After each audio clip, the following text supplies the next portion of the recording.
সংসার জীবনের এক পরম রোমাঞ্চ হলো হাজব্যান্ডের জন্য প্রথমবার রান্না করা। আর সেই রান্না যদি হয় বাঙালির ঐতিহ্যবাহী এবং বেশ জটিল ঝালপুলি পিঠা, তবে তো রন্ধনশালা রীতিমতো যুদ্ধক্ষেত্রে পরিণত হয়। সম্প্রতি আমার জীবনেও এমন এক ঐতিহাসিক ক্ষণ এসেছিল।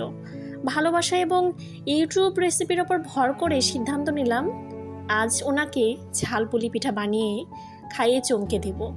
তাকে খুশি করার এই মহৎ উদ্দেশ্য নিয়ে যখন রান্নাঘরে ঢুকলাম, তখন নিজেকে কোনো বীরযোদ্ধার চেয়ে কম মনে হচ্ছিল না। তবে পিঠা বানানোর পুরো প্রক্রিয়াটি যত না রন্ধন শিল্পের ছিল, তার চেয়ে বেশি ছিল এক রোমাঞ্চকর কমেডি থ্রিলার। শুরুটা হয়েছিল বেশ রাজকীয়ভাবেই। চালের গুঁড়ো সিদ্ধ করা আর ভেতরে দেওয়ার জন্য পোড় তৈরি, সবই চলছিল স্ক্রিনে চলা ইউটিউব আপুর মিষ্টি কণ্ঠের নির্দেশনা মতো। কিন্তু বিপত্তিটা ঘটল যখন খামির থেকে লেচি কেটে পিঠার আকার দিতে গেলাম। রেসিপিতে যেটিকে বলা হয়েছিল খুবই সহজ, আলতো হাতে চেপে নকশা করুন, বাস্তবে সেটি রূপ নিল এক চরম মহাযুদ্ধে।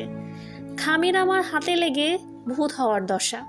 কোনো মতে টেনে টুনে যে পিঠাগুলো বানালাম, সেগুলো চেহারা দেখে আমার নিজেরই মায়া লাগছিল।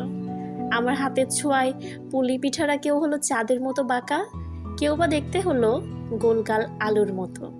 দুই একটির চেহারা তো এতটাই অদ্ভুত হয়েছিল যে দেখে মনে হচ্ছিল তারা পিঠা নয়, বরং ভিন গ্রহ থেকে এসে কোনো এক এলিয়েন বসে আছে। সবচেয়ে বড় টুইস্ট অপেক্ষা করছিল ভাজার পর্বে। তেলের কড়াইয়ে ছাড়ার পর দুই একটি পিঠা তাদের পেট ফেটে ভেতরের পুর বের করে দিল, যেন তারা তেলের গরমে টিকতে না পেরে মাঝ রাস্তায় আত্মাহুতি দিল। পুরো রান্নাঘর ময়দা আর তেলের ছিটায় একাকার। গরম তেলের ভয়ে আমি তখন খুন্তি হাতে ঢাল তলোয়ার ছাড়া যুদ্ধের মতো লাফালাফি করছি। পিঠা বানানোর এই পুরো অভিজ্ঞতা যে কতটা ধকলের আর এলোমেলো ছিল, তা কেবল আমার রান্নাঘরই জানে। অবশেষে সব যুদ্ধ শেষ করে পরম যত্নে পিঠার প্লেট নিয়ে হাজির করলাম।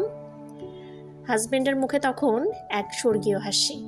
যদিও পিঠাগুলোর বিচিত্র সাইজ দেখে তার চোখের কোণায় কিছুটা ভয়ের আভাস পাচ্ছিলাম।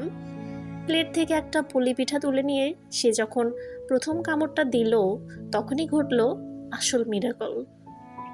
কামড় দিতেই তার চোখ বড় বড় ছানা বড়া হয়ে গেল।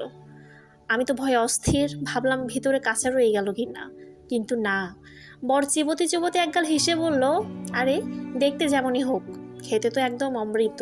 সত্যি বলতে পিঠাগুলো দেখতে একটু অদ্ভুত হলেও ক্রিস্পি আর ভেতরে ঝালপুরের কম্বিনেশনটা হয়েছিল অসাধারণ। মুখে দিতেই ঝাল নোনতা স্বাদের একটা বিস্ফোরণ ঘটল। যে পিঠা বানাতে গিয়ে আমি ঘেমে নিয়ে একাকার হয়ে গেছিলাম, সেই পিঠা বর চেটে পুটে সাবার করে দিল। প্রথমবার পিঠা বানানোর অভিজ্ঞতা বা মেকিং প্রসেসটা হয়তো একদমই ভালো ছিল না, বরং বেশ বিপর্যয়করই ছিল। পিঠার বিচিত্র আকার আকৃতি নিয়ে আমরা দুজন মিলে রাতে যে পরিমাণ হেসেছি, তা অনেকদিন মনে থাকবে। তবে আসল কথা হলো, কষ্ট যেমনই হোক, এই কাঠখড় পোড়ানোর পেছনে লুকিয়েছিল তাকে একটু খুশি করার তীব্র ইচ্ছা। আর ভালোবাসার বাজারে এই পিঠার নিখুঁত শেপের চেয়ে এই আন্তরিক চেষ্টা আর শেষমেশ মুখে লেগে থাকা স্বাদটুকুর দামে যে অনেক বেশি, সেটা তার তৃপ্তির হাসিতেই স্পষ্ট হয়ে গিয়েছিল। প্রথমবারের এই স্বাদ উত্তম ও রূপ অধম পিঠার গল্পই আসলে আমাদের সংসারের মধুর এক স্মৃতি হয়ে রইল। আপনাদের কাদের এমন অভিজ্ঞতা রয়েছে অবশ্যই জানাবেন। আমার অভিজ্ঞতাটুকু আপনাদের সাথে শেয়ার করলাম। কেমন লাগলো সেটাও জানাতে ভুলবেন না।